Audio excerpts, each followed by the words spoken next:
The gleaming bridge of the UES Sentinel fell silent as Captain Do Young Park stared at the devastating scene before him. The holographic display painted a grim picture. New Hope Colony, once a thriving settlement of 10,000 souls, now reduced to smoking ruins. Fragments of buildings jutted from the scarred earth like broken teeth, while emergency beacons pulsed weakly across the devastated landscape. Do Young's weathered face remained stoic, but his dark eyes betrayed the fury building within. The Meridian Alliance had finally shown their true colors. After years of veiled threats and diplomatic games, they had crossed a line that could not be uncrossed. Lieutenant Ji-Woo Kim worked at her console, her fingers flying over the controls as data streamed in. Her usual calm demeanor cracked slightly as she processed the incoming reports. "Sir," she called out, voice tight with carefully controlled emotion, "we're receiving casualty reports from the ground. The colonists, they managed to activate their emergency shelters before the main assault. We have survivors." A collective breath of relief swept through the bridge crew, though it did little to ease the tension in the air. Do Young's hands clenched into fists at his sides, his knuckles white with strain. 50 years. For 50 long years, humanity had played by the rules set down by the Galactic Council. They had accepted unfair trade deals that crippled their economy. They had watched their territory being carved up and distributed to other species. They had swallowed their pride and accepted their position as second-class citizens in the grand cosmic community. All in the name of peace. Far across the stars, in the Grand Council chambers on Centauri Prime, Ambassador Ha-Won Lee stood before the assembled representatives of 200 spacefaring species. Her elegant diplomatic robes, usually worn with such pride, now felt heavy on her shoulders as she made one final attempt at peaceful resolution. "Honored representatives," she began, her voice clear and steady despite the gravity of the situation. "The attack on New Hope Colony represents a direct violation of the Settlement Protection Act. We demand immediate action to." The chamber erupted in a cacophony of dismissive sounds, clicking mandibles, rumbling throat sacs, and whistling breath tubes. The Meridian representative, High Commander Talix, rose from his seat. His crystalline exoskeleton caught the light as he gestured with 4 of his 6 arms in what humans had learned was a gesture of contempt. The human representative speaks of demands. Talix's translator rendered his clicks and chirps into standard galactic. Perhaps they forget their place in the greater order. The Meridian Alliance has graciously allowed human expansion within carefully controlled parameters. That you are permitted colonies at all should inspire gratitude, not this display of presumption. Ambassador Lee's carefully maintained composure cracked for just a moment. Her eyes narrowed as she looked up at the towering form of High Commander Talix. "Gratitude," she repeated softly. "For what? For treating us as lesser beings. For restricting our growth. For attacking innocent civilians." The chamber grew quiet at the steel in her voice. Even Talix seemed taken aback by the sudden shift in her demeanor. The human ambassador had always been unfailingly polite, diplomatic to a fault. This was something new. Back on the Sentinel, Captain Do Young received the transmission from Centauri Prime. As he watched the Council's dismissal of humanity's concerns, something hardened in his chest. He thought of the colonies they'd lost, the ships that had vanished in disputed territories, the countless human lives treated as expendable by the greater galactic community. "Lieutenant Kim," he said quietly, his voice carrying across the silent bridge. "Send word to Earth Command. Tell them." He paused, knowing the weight of his next words. "Tell them it's time to implement Protocol Omega." Ji-Woo's eyes widened slightly, but she nodded and began transmitting the coded message. Every human in the bridge crew straightened in their seats, understanding the significance of what was about to unfold. Humanity had been patient. They had been diplomatic. They had played by the rules. But as the ruins of New Hope Colony continued to smolder on the main display, one truth became crystal clear. Patience had its limits, and humanity had finally reached theirs. The age of compliance was over. The galaxy would soon learn that treating humans as second-class citizens had been their greatest mistake, and it would be a lesson they would never forget. The soft blue glow of quantum displays filled the vast underground chamber beneath the lunar surface. Director Soo-Bin Choi walked between rows of humming machines, her footsteps echoing in the cavernous space. Her small team of scientists and engineers worked with quiet efficiency, running final checks on what humanity had named Project Dawn. "Status report," she called out, stopping before the main control center where Colonel Min-Ho Kang monitored incoming data streams. "All systems are functioning at optimal levels," Min-Ho responded, his eyes never leaving the scrolling numbers and graphs. "The quantum defense grid is stable. Power output exceeds our initial projections by 30%. Soo-Bin allowed herself a small smile. For 15 years, they had worked in these hidden facilities, far from the prying eyes of alien observers. The Council had always maintained a presence on Earth and the visible lunar bases, watching humanity's technological development with smug superiority. But they had never thought to look deeper. "The Council's observers are still focusing their attention on our decoy projects," Min-Ho remarked, finally looking up from his displays. "They're particularly interested in our breakthrough in basic plasma containment." He chuckled softly. "Technology they mastered centuries ago." "Pride has always been their weakness," Soo-Bin replied, moving to examine a holographic representation of their latest achievement. "They're so convinced of their technological superiority that they never look deeper. Never questioned why we seemed content with such primitive developments." The hologram showed their newest creation, a web of quantum-entangled particles that could form an impenetrable shield around any vessel or installation. Traditional energy shields used by Council races required massive power generators. This system used a fraction of the energy while providing 10 times the protection. In another section of the facility, engineers were putting the finishing touches on the AI cord that would coordinate the entire defense network. Unlike the basic computer systems humanity showed to their alien observers, this AI represented decades of secret advancement in quantum computing and neural architecture.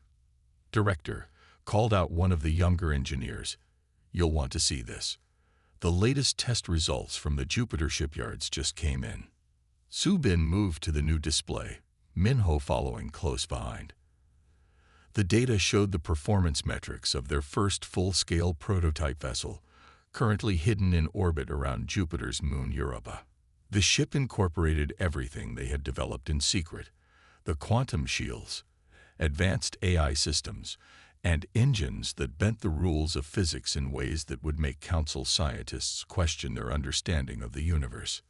"How many ships can we have ready within the month?" Soo-Bin asked, studying the numbers carefully. "At current production rates, using the hidden facilities across the solar system, 30 capital ships and about 200 support vessels," Min-Ho answered, "all equipped with the full suite of advanced systems." Soo-Bin nodded slowly. It would be enough. It had to be enough. The Council races had no idea that humans had managed to build entire shipyards inside hollowed-out asteroids, or that the seemingly primitive mining operations on Mars moons were actually producing advanced materials for their secret fleet. "The weapon systems?" she asked, moving to another station. "All tests successful," reported the weapons specialist. "The energy manipulation matrices are stable, and targeting systems are showing accuracy rates far beyond anything the Council races have demonstrated." Soo-Bin remembered the early days of the project, when they had first discovered how to harness quantum fields for offensive capabilities. The Council races relied on brute force, massive energy beams, and explosive devices. Humanity had taken a different approach, developing weapons that could disable enemy ships without destroying them, that could pierce any known shield by exploiting weaknesses in the fabric of space itself. "Director," Min-Ho called out suddenly, "we're receiving a priority transmission from Earth Command.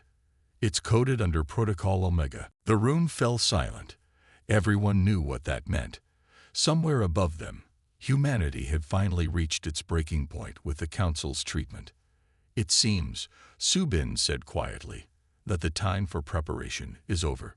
She straightened her shoulders, looking at each member of her team. Begin full activation sequences.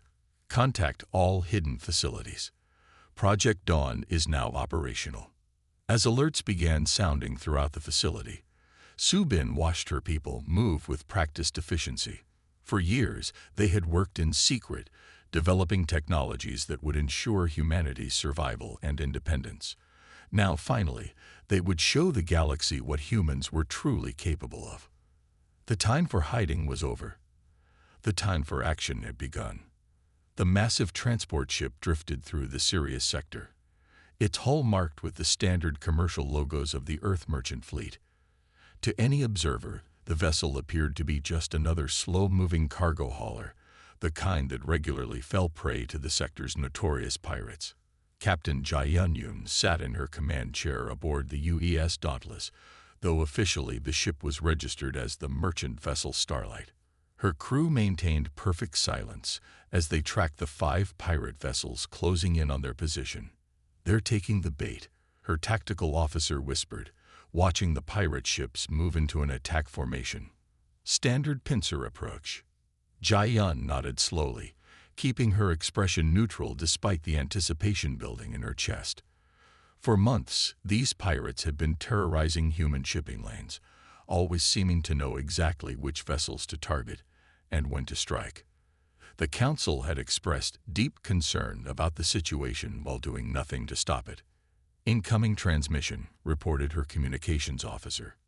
"Put it through," Jayun ordered, settling into the role they'd rehearsed. A harsh voice filled the bridge, speaking in heavily accented Standard Galactic. "Human vessel, power down your engines and prepare to be boarded. Comply and your crew will not be harmed."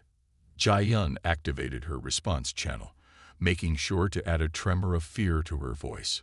"Please, we're just a simple transport. We're carrying medical supplies for the outer colonies. The people there need these medicines." The pirate leader laughed. "Then they should have paid for better protection. You have 1 minute to comply." Jayun cut the transmission and checked her tactical display. The pirates had moved exactly where she wanted them, forming a perfect circle around her vessel. Standard procedure for any military-trained crew, which only confirmed their suspicions about who was really behind these attacks. "All stations report ready," her first officer announced quietly. Jayun allowed herself a small smile. "Begin Operation Revelation." The transformation happened in seconds. Panels along the transport's hull slid away, revealing weapon ports that no civilian vessel should possess. The ship's entire superstructure seemed to shift, auxiliary engines emerging from hidden compartments as the vessel's true nature was revealed. "By the stars," one of the pirates transmitted, their message picked up by the Dauntless's advanced communications array. "That's not possible." "This is Captain Jayun of the United Earth ship Dauntless." She broadcast on all frequencies.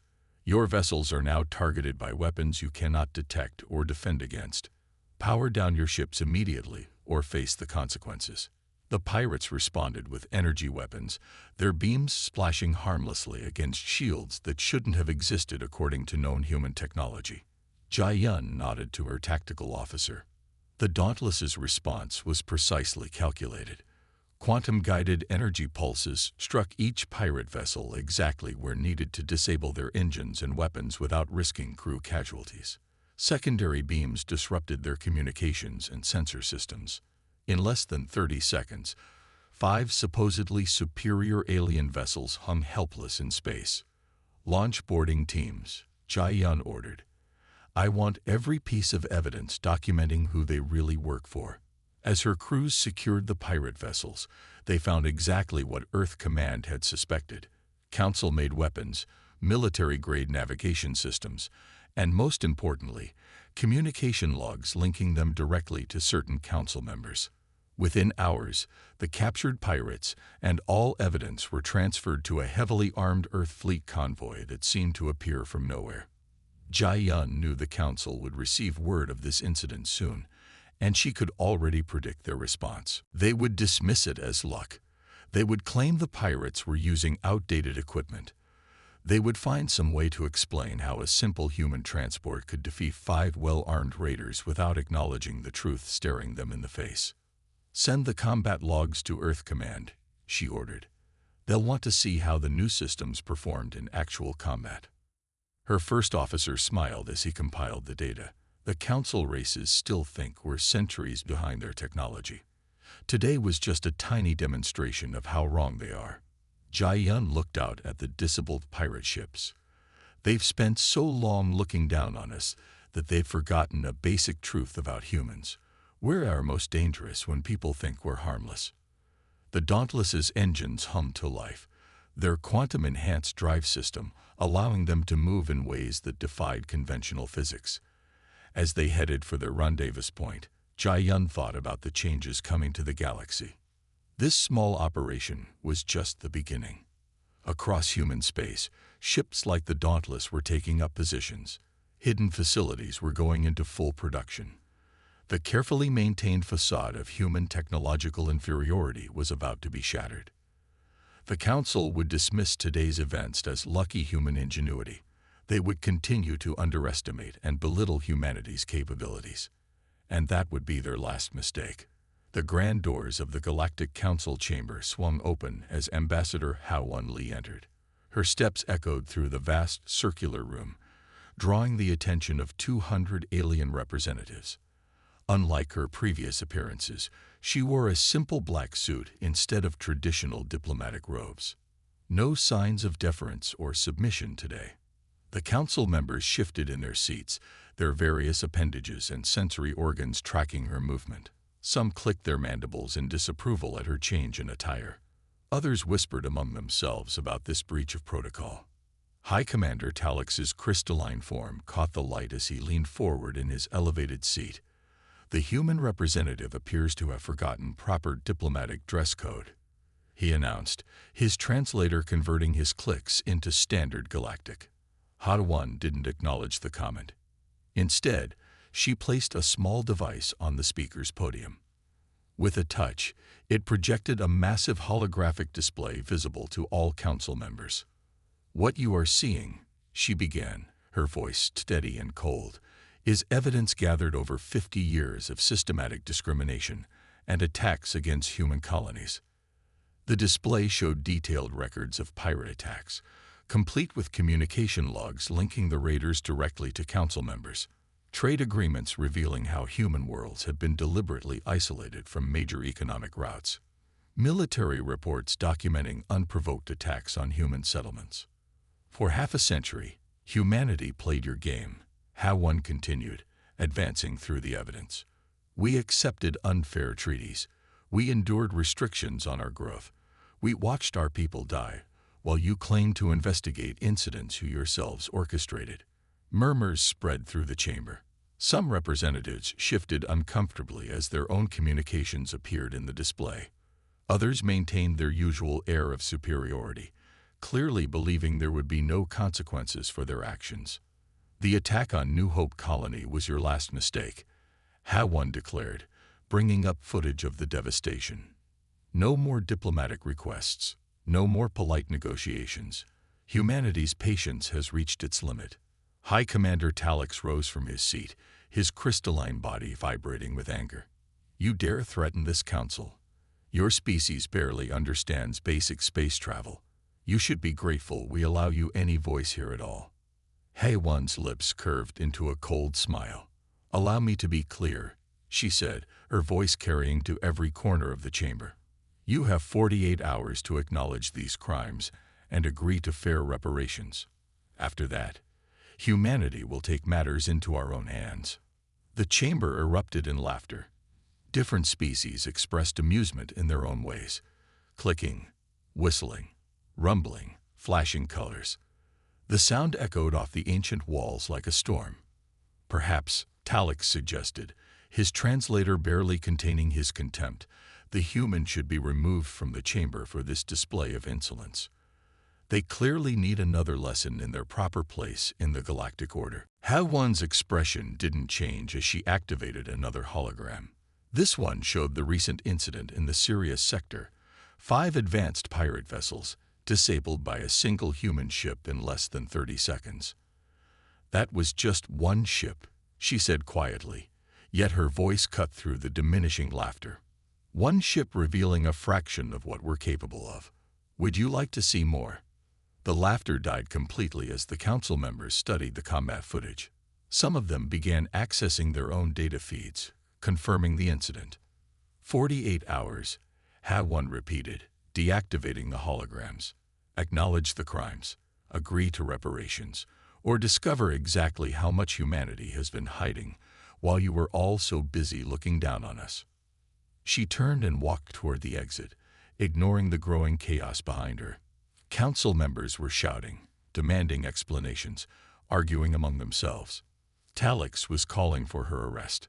Just before reaching the doors, she stopped and turned back to face the chamber one final time. "One last thing," she added. "Don't bother trying to track my departure. The transport I arrived in isn't quite what it appears to be, rather like humanity itself."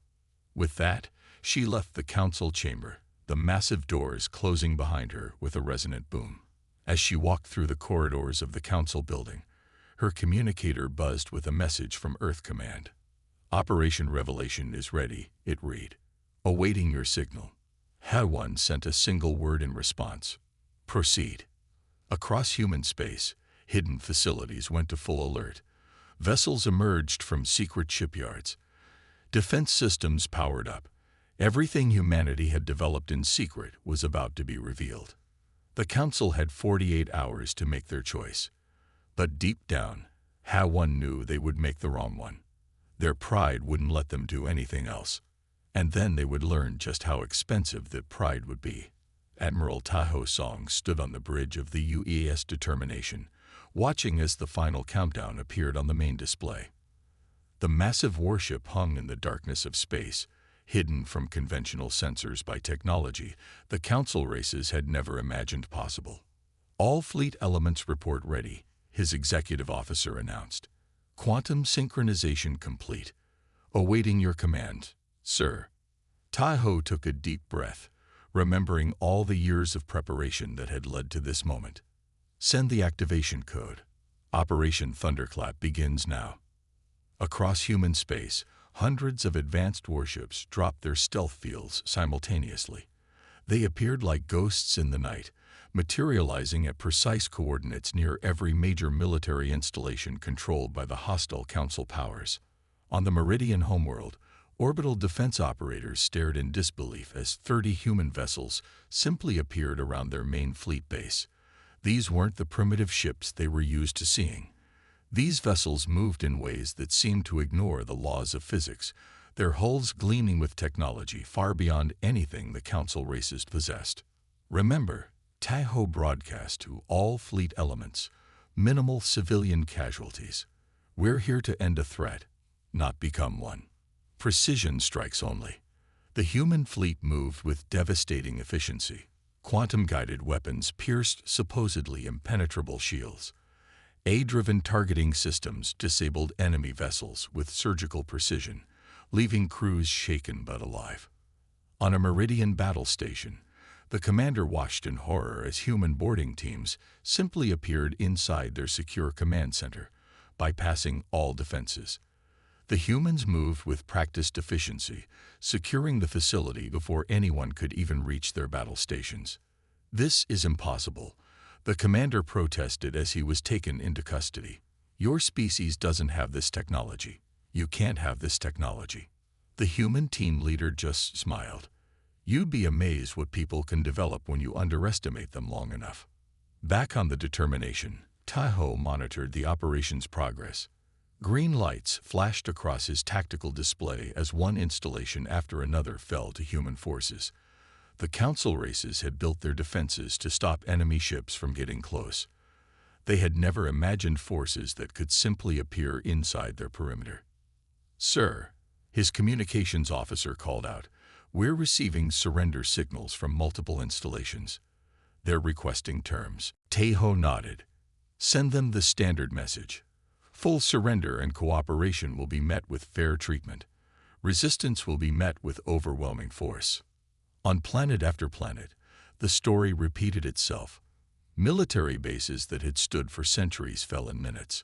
Weapon platforms that could destroy entire fleets were disabled before they could fire a single shot. Command centers found themselves occupied by human forces who seemed to appear from thin air.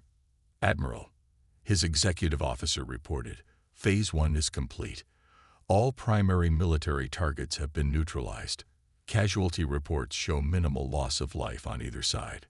Tai-Ho allowed himself a small smile.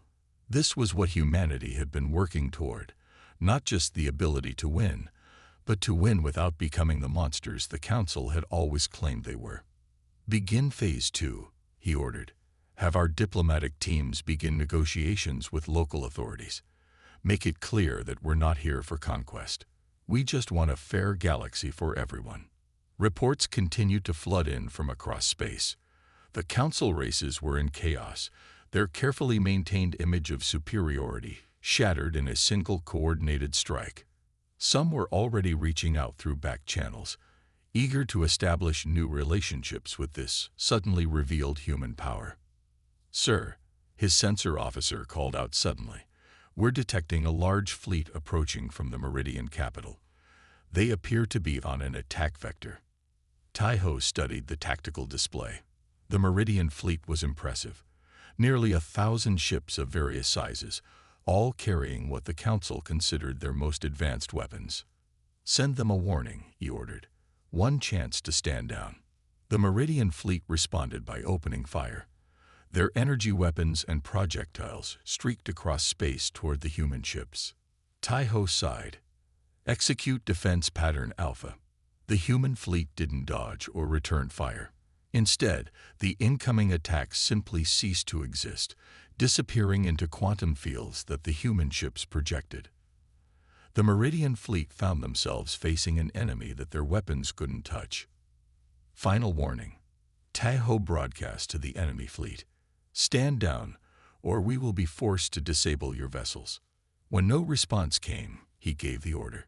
Human weapons lanced out with perfect precision, targeting engines and weapon systems. In less than a minute, the entire Meridian fleet hung powerless in space, their crews stunned but unharmed. "Send rescue and boarding teams," Tai-Ho ordered. "Let's show them what real civilization looks like." As human ships moved to secure their disabled opponents, Tai-Ho thought about how the galaxy had changed in a single day. The Council's reign of superiority was over. A new era was beginning. And this time, it would be an era of true equality.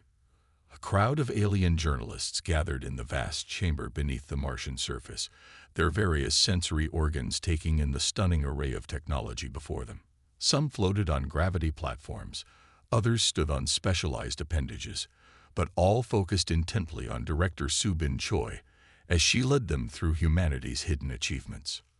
"This facility," she explained, gesturing to the massive quantum computing arrays that lined the walls, "is just one of dozens we built while the Council thought we were struggling with basic computer systems. Each array has more processing power than every Council computer combined." The journalists recorded everything with their diverse array of devices. Many had initially refused to believe the invitation to tour human facilities was genuine. Now they struggled to process what they were seeing. "But how did you hide all this?" asked a Meridian reporter, their crystalline form vibrating with confusion. "Our observers monitored your development constantly." Su-Bin smiled as she led them to another section of the facility. "You monitored what we wanted you to monitor. Every breakthrough we showed you was carefully calculated to reinforce your belief in your own superiority." The next chamber contained rows of manufacturing units that seemed to defy physics, creating complex structures from raw materials at the atomic level. On massive screens, they could see similar facilities operating throughout the solar system, hidden beneath the ice of Europa, tucked away in asteroid belts, concealed under the clouds of Venus. "We chose peace for as long as we could," Su-Bin continued, her voice echoing in the vast space. "We endured discrimination, unfair treaties, and attacks on our colonies, but we were never as helpless as you thought." One of the alien journalists, a being of pure energy contained in a specialized field, pulsed with curiosity. Why reveal everything now? Why not maintain the deception? Because true peace can only come from understanding, Subin replied. The old council failed because it was built on lies. Lies about superiority, lies about who deserved rights, lies about who could be trusted with advanced technology.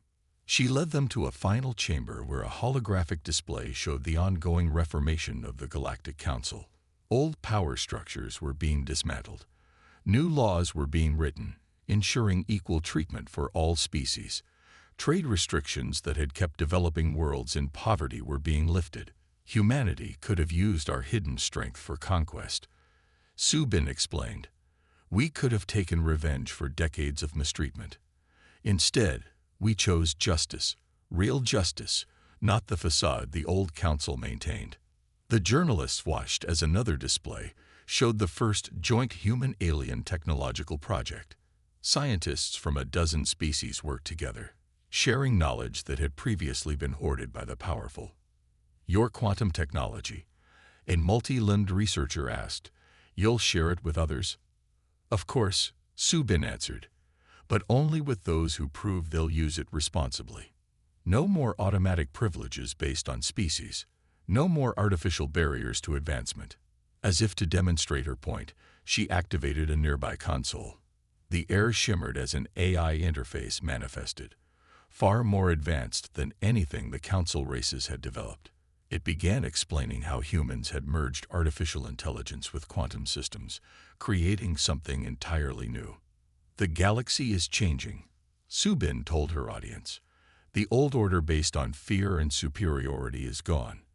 We're building something better, a civilization where advancement comes from cooperation, not conquest. The tour continued through more marvels, shield systems that bent reality itself, energy sources that drew power from quantum fields, medical technology that could heal almost any injury. Each revelation sparked new waves of astonishment from the alien journalists. Some ask why we didn't reveal this sooner, Subin said as the tour neared its end. The answer is simple.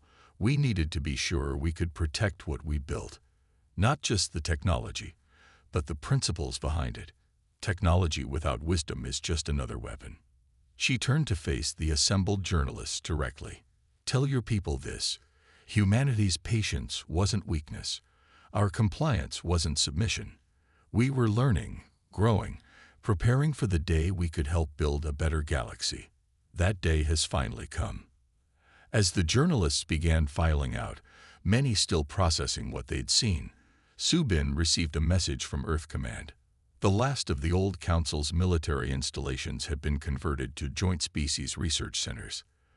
The transition was proceeding faster than anyone had expected. She smiled, remembering all the years of secret work, all the careful planning. They had built something amazing in the shadows. Now it was time to see what they could build in the light. The new order was beginning, and this time it would be built on truth. The morning sun rose over New Hope Colony, casting a warm glow across the rebuilt city, where smoking ruins had stood 5 years ago. Gleaming buildings now reached toward the sky. Captain Du Young Park watched from an observation platform as the settlement came to life below. Ships from a dozen different species glided into the bustling spaceport, their designs as varied as the beings who crewed them. A Meridian crystal ship sparkled as it settled next to a human quantum vessel, while a living bioship from the Nurex floated gracefully into its berth. Hard to believe this was all rubble not too long ago, said Jiwoo Kim, walking up beside him. After serving as his lieutenant during the crucial days of Operation Thunderclap, she had earned her position as executive officer. Do Young nodded, watching a group of children playing in one of the colony's new parks. Human children with their new alien friends, all laughing and running together without a thought about their differences. A young Meridian child, their crystalline form catching the sunlight, joined a game of cash with 3 human children. The latest trade reports came in, Jiwoo continued. New Hope's economy has grown 400% since the reforms. We're becoming one of the major trading hubs in this sector. And to think the old council tried to keep us isolated. Du Young replied. They were so afraid of what would happen if humanity gained too much influence. Below them, a class of mixed-species students walked past, but not because of the advanced weapons they had unveiled or the military precision they had demonstrated. The real change had come from what they did afterward, extending a hand in friendship even to those who had once oppressed them, sharing knowledge instead of hoarding it, building bridges instead of walls. The galaxy had learned that humans valued peace, but they had also learned that peace didn't mean submission. Sometimes, standing up to bullies wasn't just about showing strength. It was about showing a better way forward. That was humanity's true legacy.